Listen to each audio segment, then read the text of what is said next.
Caution! The AJ and Quill show contains D&D content and is intended for a D&D audience. And, besides that, they're really weird. Hi everyone, welcome to Meta Adjacent. As always, I'm your friendly neighborhood tiefling AJ, and with me is my trusted lab companion, Quill the Dragon. Say hi, Quill. Greetings, puny humans. Prepare to absorb the knowledge Quill will dispense with his mighty jaws. Now, this week, inspired by Idle Champions' The Unfair Seas, we decided to take a little bit of a different turn this week. We're going to do a series where we convert Idle Champions characters into full-fledged 5th edition player characters. Right, and then we're going to cover builds and combat tactics for each of those. Now, we should point out that we're not sponsored by Idle Champions. No one is paying us to say these things. We're just doing this for fun. However, if they wanted to sponsor us, we'd be all for it. Anyway, let's not waste any more time. So what are we covering today? Well, for our first one, we decided I really love Hexblades. They're my favorite class. And I have a little bit of an affinity for prison guards, so let's cover one of the most awesome characters I could find. Today we're covering Warden, the Hexblade of Hadar. Right, so to get started, let's see what the background has to say. During the last war, House Cannith designed and constructed the ultimate prison, a vast underground complex built to entomb alien and extraplanar threats. Complete with its own creation forge and led by an immortal warforged named Warden. This complex was intended to keep these otherworldly threats imprisoned until the end of days. Unfortunately, even the greatest minds of House Cannith could not have imagined the end of days would come so soon. Warden was forged to be the jailer for a giant prison complex filled with eldritch horrors in a faraway land. Namely Eberron. But Warden was corrupted by the very entities that he was set to keep imprisoned. Now they journey at the behest of an otherworldly master, namely Hadar, the Dark Hunger. Seeking souls for the insatiable Hadar to corrupt and feast upon. Now that is a great background story. Warden is a lean, warped, Lovecraftian warforged decked out in an ominous but shabby cloak. Right, he's kind of like the warforged version of an undead creature. But he's not undead. Now, normally in a warforged, they have all these kind of hardwood or root-like structures that represent their muscles underneath their plates. But in Warden, they've been corrupted, and they kind of resemble more like an eldritch tentacle or some kind of eldritch corruption. Now, what other information can we get about Warden? Well, when we look at the stats online, in-game it says that Warden is a chaotic evil warforged. Easy enough. Stat-wise, the Canon Warforged gets a +2 bonus to its constitution, and one that you can just put anywhere. So we're going to put that into Charisma, because Charisma is a Warlock's main offensive ability. Warden's in-game stats are Strength 14, Dex 16, Con 12, Intelligence 8, Wisdom 11, and Charisma 18. Right, that's not bad, and that's not anything you couldn't roll for normally if you were creating this character. But let's cover his in-game abilities. Right, we're going to call these abilities must-haves. So part of the criteria we're going to use for converting Warden from an Idle Champions character into a 5th edition player character is ensuring that the in-game abilities are represented on the player sheet. Now, first up is his basic attack. It is his Hex weapon, Armblade. Pretty simple. His Pact weapon is an Armblade. The weapon is described as an artifact of profound and otherworldly corruption that has now grown inside Warden's actual body. Now Warden is held together as much by these insidious tendrils as he is from the composite plating that he was initially constructed with. Now, if you look at his formation abilities, you can see that Warden has Hex, Thirsting Blade, Master of Hexes, and Relentless Hex. So that's 1 spell, 2 invocations, and 1 class ability. Under specializations, we see he has Eldritch Smite and Cloak of Flies. Right, these are 2 invocations available to a Warlock. And for his ultimate attack, he has Hunger of Hadar. Right, and this is a very thematic and Hadar-based spell that Warlocks can cast. So that's 2 spells, 4 invocations, and 2 class abilities that this character would have to have if we were going to represent Warden as a player character. This means the final character must have all these when built. And for the Warlock class abilities, you don't have to worry about them. The character will get them automatically. Now let's talk about his equipment. Warden has some very flavorful and thematic equipment that they included along with the character. We get some very flavorful and interesting choices. These can all be represented by mundane items. Right, but if you wanted to make them magic items, you could do that too. The Teeth of Hadar. Indecipherable deep speech. Now, this is his hex weapon. It's an arm blade. Now, in our character, we chose an arm blade battle axe because when he uses Eldritch Smite, it turns into a great axe for him to hit as a representation of what it's doing. But you could basically choose any of them. Longsword, warhammer, battle axe, it's all pretty much the same. Now, if you wanted this to be a little bit more flavorful, you could look in the Dungeon Master's Guide, and you could give the weapon a minor property or a minor quirk, or both.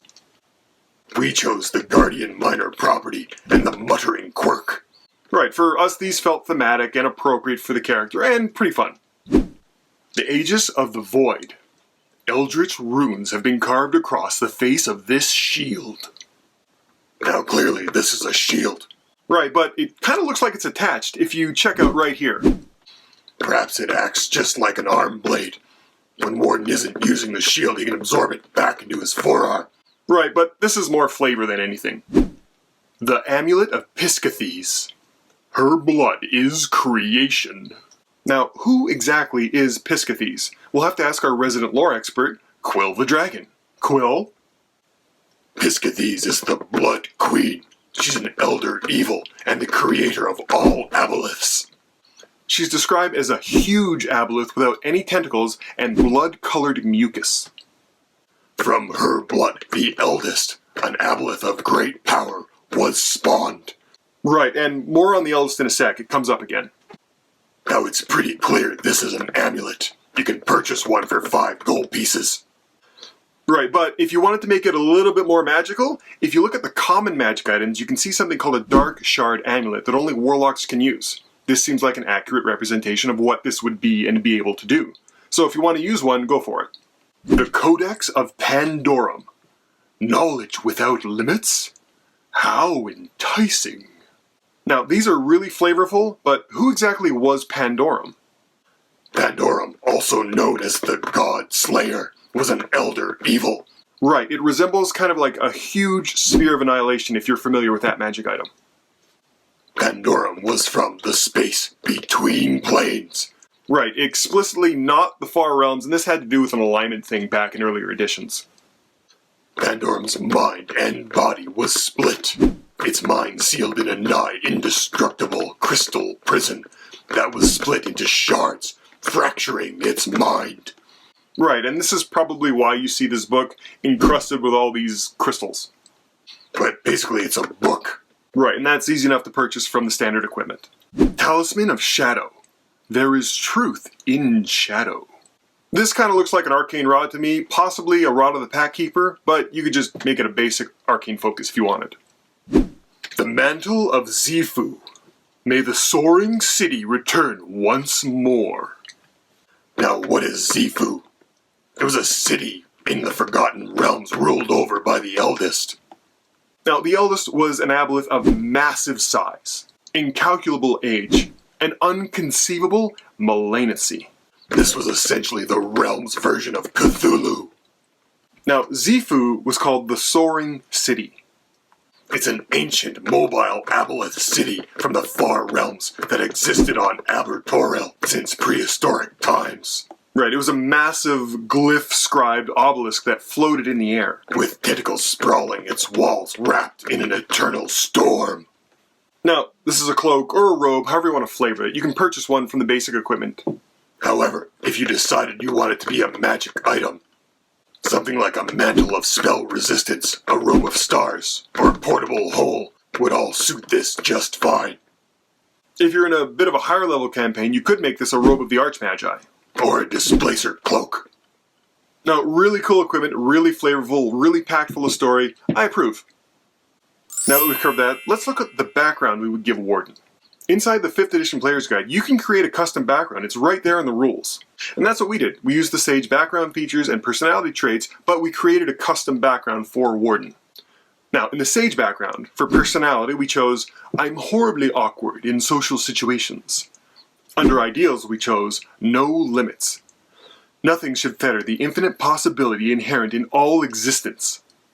Now, this was listed as a chaotic ideal, which matches with Warden's alignment, and it syncs up really nicely with the Talisman of Shadow flavor text. For bonds, I have an ancient text that holds terrible secrets, and it must not fall into the wrong hands. Right, and this goes really nice with the flavor text from the Codex of Pandorum. For flaws, we chose, I speak without really thinking through my words, invariably insulting others. And we chose this because Warforged can tend to have a problem reading emotional or facial cues and have a hard time understanding social restrictions and stuff like that. Now, because Warden is a Warforged, the character race has an optional Warforged quirk. Right, these are really fun and flavorful to play out. 2 of my favorites were, you analyze out loud the potential threat posed by every creature that you meet, or, you often misread emotional cues. This would play in really nicely with his flaw, but maybe we can go one step further. Let's make our own Warforged quirk. In fact, let's take it from one of our other favorite robots that like to kill things. You vocally prefix all of your sentences with a word conditional that describes the type of sentence that it is. For example, statement, commentary, query. Statement.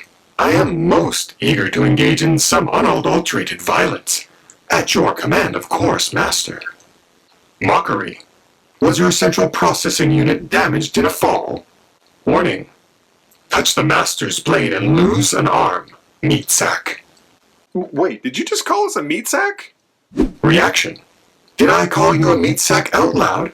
I do apologize, Master. While you are a meat sack, I should not call you as such. You did it again. You called us a meat sack. Explanation. It's just that you have all these squishy parts, Master. And with all that water, how all the constant sloshing doesn't drive you insane, I have no idea. Yeah, but meat sack, really? Correction. Perhaps fluid-filled biped. Water flesh sentient? I'll work on it, Master. Now we can't talk about the background without also covering Hadar, the Dark Hunger. Now, we know Warden is a herald or hexblade of Hadar, but what really is Hadar? Well, there's not much lore on it, and we did some digging. But it's almost like these elder evils are intended to be mysterious and unknowable. However, we were able to piece together these snippets. Now, when you put all the little snippets together, we were able to come up with some kind of feasible story for a background with Hadar and Warden. But remember, this is just our opinion. So, Hadar is this star-like elder evil. The elder evils were massive godlike creatures that existed in the far realm. Right, essentially they're like converting Lovecraftian monsters into Dungeons and Dragons. Hadar has a cinder red glow, barely visible in the night sky. Right, and unlike normal stars, Hadar doesn't have a fixed place in the sky. It wanders about. Fun fact, the reason we call planets planets is because when ancient Greeks looked up at the stars, some of the stars didn't stay in place. They moved around a bit, and they called them planetos, which means wanderer. So Hadar didn't have a fixed place in the night sky, and instead wandered and danced across the realm space. But Hadar is dying, and is lurking within the cloaked nebula called Ebor. Which is another elder evil. Ebor is a dark nebula between stars that is slowly expanding and eating the light of all neighboring constellations. But Hadar, the Dark Hunger, is one of the only beings in existence capable of fighting Ebor and holding its own. But to attach any altruistic morality to this would be folly. Hadar doesn't care that its actions may save mortals in the realms. Right, this is more a case of an unstoppable force meeting an immovable object. It's King Kong versus Godzilla. But the point is, Hadar is losing. Right, Hadar is slowly burning away to annihilation. Now, because of this, Hadar sends out its agents, called the Heralds of Hadar, so they can collect the soul energy of living creatures and channel it back to Hadar to sustain it. This is done as an effort for Hadar to avert its own demise. A Herald of Hadar is essentially the avatar of Hadar's dying gasps. Like a vestige of a death rattle. Now, the overall themes for Hadar are darkness, hunger, madness, acid, cold, and tentacles. These themes can be used to help you imagine the character. Now, with all this in mind, what does Warden actually look like as a fully actualized 5th edition player character? We already covered the stats. But for its race, Warforged get a specialized design. For that we grab Perception because it's really useful, and we also grab Thieves' Tools because it was a prison guard. For the extra language, we chose Deep Speech because Hadar is from the Far Realms, and that's their language. Now, obviously, Warden is a Warlock and a Hexblade. Now we'll make him level 9, because that was the level of the characters that they played in the Unfair Untitled Champion stream. B-Dave, you rock. Now, under Pact boons, we chose the Pact of the Blade. This is necessary because some of the invocations that Warden uses require Pact of the Blade. At level 9, Warden would have 5 invocations, 4 of which are already covered by the in-game abilities. Namely, Thirsting Blade, Relentless Hex, Cloak of Flies, and Eldritch Smite. Note, Eldritch Smite is depicted as his weapon turning into a great axe for the strike. Very cool. Now, for the additional invocation, we chose Devil's Sight, because Warforged don't actually come with any kind of dark vision, and it's really useful to have. It also helps combat tactics later on, but we'll cover that in a sec. Now, over 9 levels, Warden would have 2 ability score increases. For those, we're just going to choose feats. For the first feat, we chose Warcaster, because Warden is a spellcaster that uses both a weapon and a shield. Right, Warcaster's really useful for that. For the second feat, we chose Magic Initiate, Warlock. Right, additional spells are always useful for a Warlock because their spell selection is so limited. We chose Green Flame Blade and Prestidigitation for their cantrips, and as their first level spell, for Warden we chose Hex. Hex is one of the required spells and it's good to have. Now, as a level 9 character, Warden would have 10 spells that it could know, and it would have 3 cantrips, on top of the feats that we already did. For cantrips, choose Eldritch Blast and Booming Blade, as well as Lightning Lure. Right, these are all melee-based cantrips, and they're really good on a Hexblade that wants to be more melee-oriented. But always choose Eldritch Blast. You'd be a fool not to. Now, if we go back and look at the must-haves we talked about earlier, Hunger of Hadar is a spell that you would absolutely have to take. And I would also go so far as to say that the Arms of Hadar spell is another one that you should take. It's flavorful, and it has Hadar's name right in it. Kind of obvious. Now, we already covered Hex as a spell when we picked the Magic Initiate feat. So that means that Warden would have an additional 8 spells that it could choose.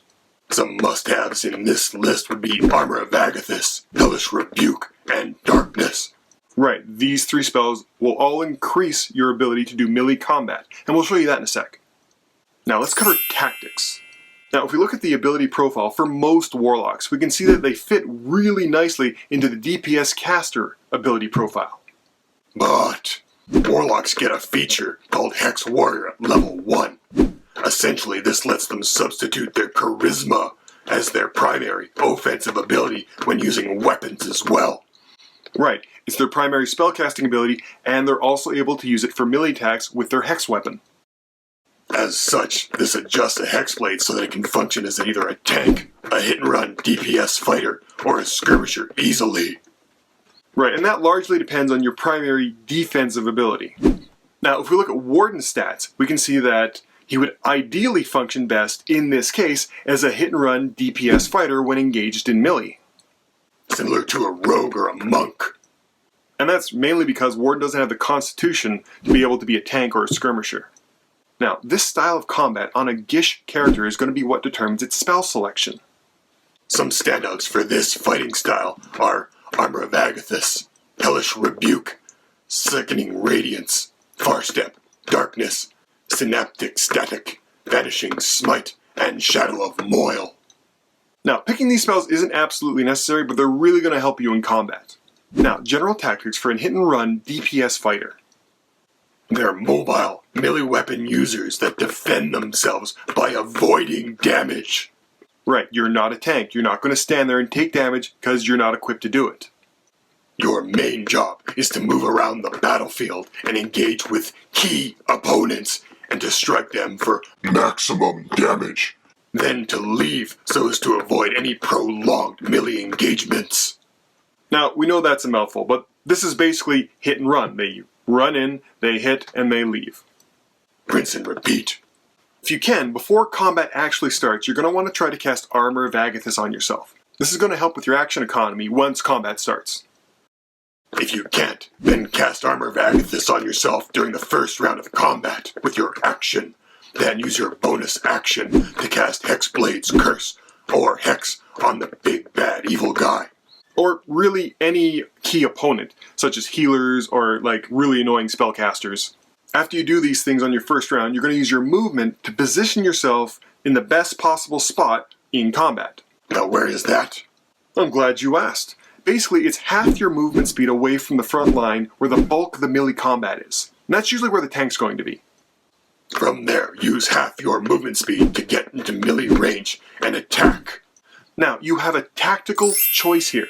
If you want to do more damage, you can use your Thirsting Blade invocation to attack twice, but if you wanted to use more battlefield control, you could cast Booming Blade, and that would restrict creatures' movements.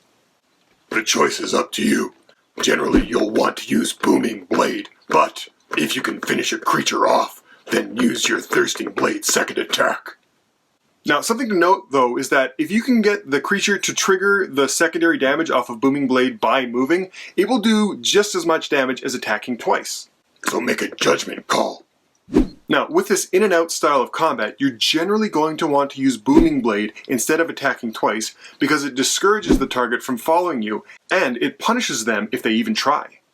Once you have attacked, you can use your remaining movement to leave combat, returning to half your movement speed away from the front line or key opponents.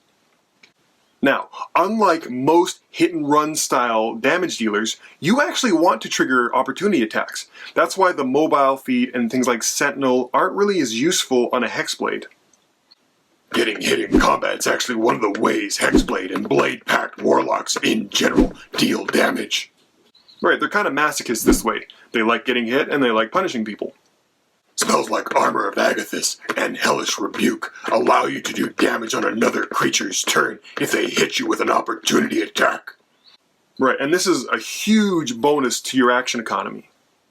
Now, another spell that we listed was Shadow of Moil. This kind of acts like Flame Shield, but it requires concentration. And you need to remember that if you're going to use it, because concentration is going to compete with a lot of other spells that you have for it.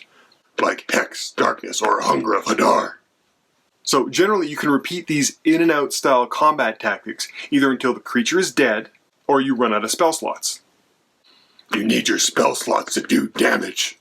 If you can't get into melee combat for whatever reason, or you run out of spell slots, you're better off retreating to your full movement speed away from the front line of combat and simply doing an Eldritch Blast spam into combat. Essentially reverting back to a caster DPS. General tactics for a caster DPS are stay at least your movement speed away from whoever you're trying to target, stay behind as much cover as possible, and Eldritch Blast them into next week. Rinse and repeat. Now, you're going to want to target key opponents to deal maximum damage, like a rogue would. So the big bad evil guy, healers, and other high damage casters are prime targets. And if you can, try to double time opponents with other party members. Ideally, you want to hit creatures that are almost dead so that you can take the kill and steal their soul. Right, because if you do this to a humanoid, you could also summon a specter, and you send the energy back up to Hadar. Now, those were basic tactics for any hit-and-run damage dealer, but we have some advanced tactics you can use if you want. Now, we said to take the Darkness spell. That's because with the Devil's Sight invocation, you can cast Darkness and see perfectly fine in it, where any other creatures can't. The Devil's Sight Darkness combo is well known. And honestly, it's not as debilitating to your other party members as a lot of people think. Essentially, Darkness acts as an equalizer.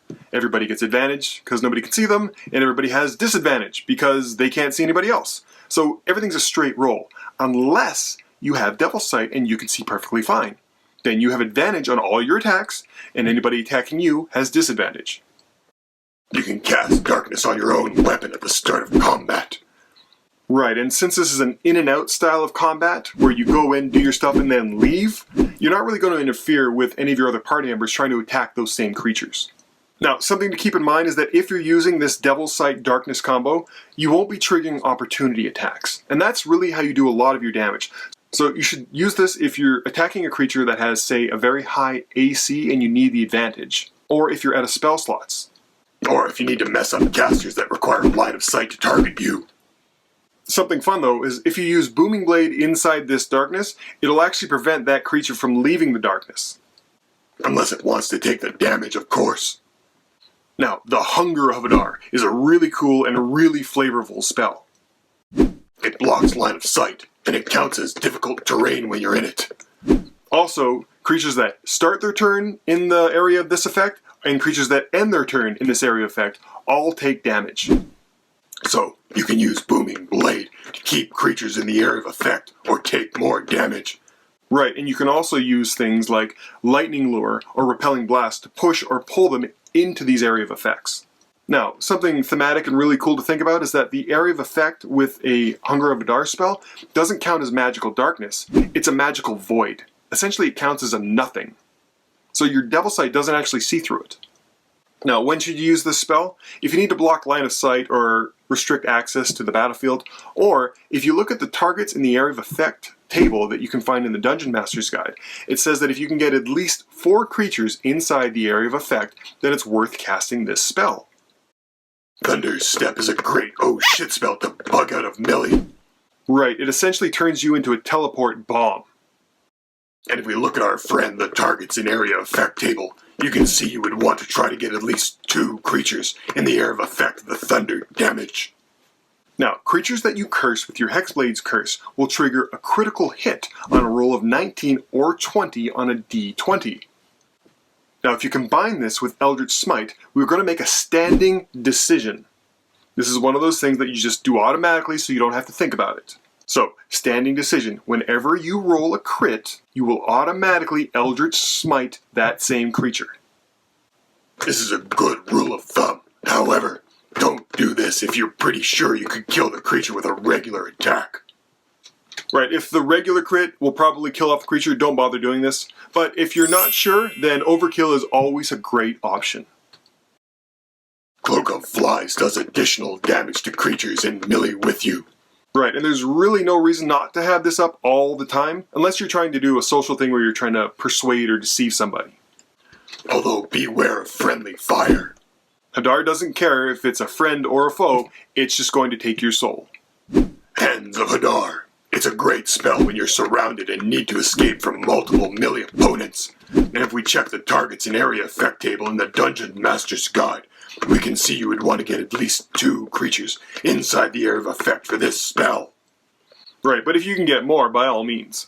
Now, one of the invocations that they had was Relentless Hex. This is essentially a free teleport you can do as a bonus action to get within 5 feet of a creature that you've cursed, either with Hex or Hexblade's Curse or something like that. This isn't technically a spell, so it can work with both Hex and Hexblade's Curse and won't interfere with your concentration. Right, it also enables you to be able to stay a full 30 feet away from the front line or any of the big bad evil guys that you want to target to do maximum damage. You can use your teleport to get close to them as a bonus action, do all your attacks, and then use your full movement to retreat up to 30 feet away, possibly triggering opportunity attacks when you do so. This just extends the range of creatures you're able to cover in melee. And it's also a fantastic feature if you need to chase down creatures. If they're trying to flee from combat, you can just keep teleporting next to them to kill them off. It's a fantastic way to kill creatures that are almost dead, so that you can get access to their souls. Now, once you're out of spells, or you can't get into melee range, you're way better off staying at range. Be as far away from combat as possible, stay behind as much cover as possible, and Eldritch Blast the crap out of them as much as you can. If you can cast Hex and Hexblade's Curse, then do it. Right. Hex and Hexblade's Curse are not mutually exclusive. You can use both on the same creature. And that's it. We hope this inspires you to try to convert some of your own favorite characters from, say, a video game into a 5th edition player character of your own choosing. It can be a lot of fun. We used to do it back in the 80s. We made a lot of Dritz clones. That was a thing for a while. So give it a shot. See if you enjoy it. Right, Warden is an awesome Idle Champions character. We had a lot of fun converting him. There's a lot of flavor and history and love that goes in with this. And there's some really amazing people working over there. So give them their props. If you like the game, go check it out. Have fun. But until next time, thanks for joining in. We love you all. Be nice. Wear a mask when you go outside. Try to love each other. And it's time for school yet? Bye! Yeah, yeah, yeah.